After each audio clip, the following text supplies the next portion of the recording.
280 കോടി ബജറ്റിൽ 2.5 വർഷത്തോളം നീണ്ടുനിന്ന ഷൂട്ടിനും ഇന്ത്യ മുഴുവൻ ഓടിനടന്നുള്ള പ്രൊമോഷനും ഒടുവിൽ തിയേറ്ററുകളിലെത്തിയ ചിത്രമാണ് കങ്കുവ.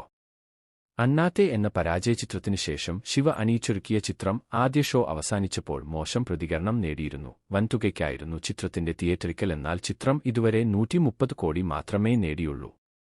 ആദ്യ വീക്കെൻഡ് അവസാനിച്ചപ്പോൾ വൻ ഇടിവാണ് കളക്ഷനിൽ സംഭവിച്ചത്.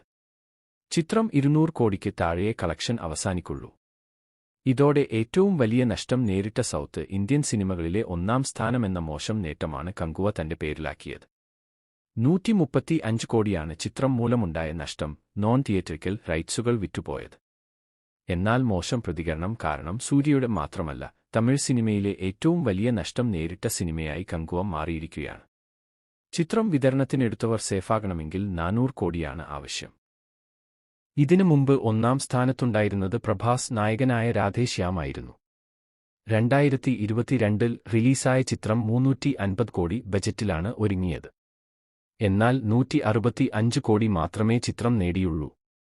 നിർമ്മാതാവിന് 130 കോടിയിലധികം രൂപയുടെ നഷ്ടമാണ് ഉണ്ടായത്.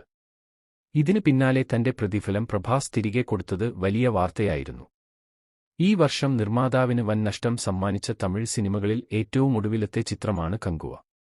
കമൽ ഹാസൻ നായകനായ ഇന്ത്യൻ 2 നിർമ്മാതാവിന് 110 കോടിയിലധികം രൂപയുടെ നഷ്ടമാണ് സമ്മാനിച്ചത്. പിന്നാലെ റിലീസായ രജനികാന്ത് ചിത്രം വേട്ടയ്യനും നഷ്ടമുണ്ടാക്കുന്നതിൽ മടി കാണിച്ചില്ല. 80 കോടിയാണ് ചിത്രം വരുത്തിവെച്ച നഷ്ടം.